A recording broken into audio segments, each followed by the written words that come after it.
هذه الشيلة إهداء من السمية آمنة أم عمار إلى سميتها آمنة بنت علي. شعت بروق الفرح وانورت من كل صوب للعروس اللي يفوق الخيال وصوفها،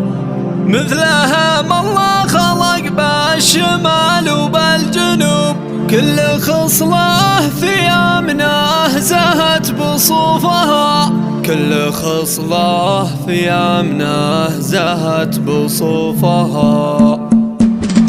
شعت بروق الفرح وانورت من كل صوب للعروس اللي يفوق الخيال وصوفها، استعدت واحضرت واملكت كل القلوب، والقصيدة باسمها تعوجت بحروفها، انثروا قدامها الورد في كل الدروب، كل عين تذكر الله قبل تشوفها، فارقة عن غيرها لا خبال ولا عيوب، بل حلا والزين ما فيه بنت طوفها، تقهر الحساد واللي تنافسها تتوب، المهابة لا مشات والشموخ وقوفها، مثلها ما الله خلق بالشمال وبالجنوب، كل خصلة في آمنة زهت بصوفها، تفتخر بنت الحسب والنسب بين الشعوب، ربعها اللي بلق مات من صفوفها، بنت قر من عند ربعه مقدر ومحسوب، يقدم ويغلط على الكايدة وصدوفها، وابوها علي الكريم دوم وافي ومحبوب،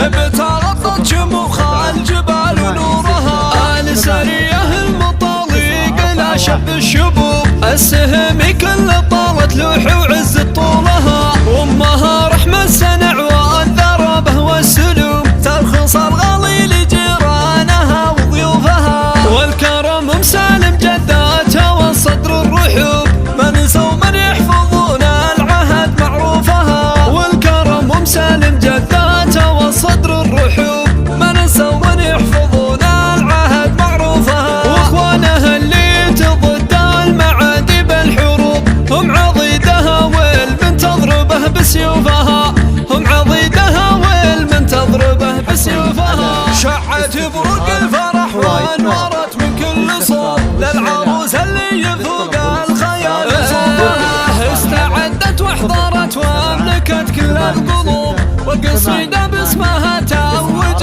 بحروفها، انثروا قدامها الورد في كل الدروب، كل عين تذكر الله قبل تشوفها، فارقة عن غيرها لا خبال ولا عيوب، بل حلا والزين ما فيه بنت طوفها، تقهر الحساد واللي تنافسها تتوب، المهابة لا مشات والشموخ وقوفها، مثلها ما الله خلق بالشمال وبالجنوب، كل خصلة في آمنة زهت بصوفها، تفتخر بنت الحسب والنسب بين الشعوب، ربعها اللي بلق مات من صفوفها، بنت قر من عند ربعه مقدر ومحسوب، يقدم ويغلط على الكايدة وصدوفها، وابوها علي الكريم دوم وافي ومحبوب، بتغطت شموخها الجبال ونورها، آل سريه المطالق لا شب الشبوب، السهم كل طالت لوح وعز طولها، وامها رحمة السنع والذربه والسلوم،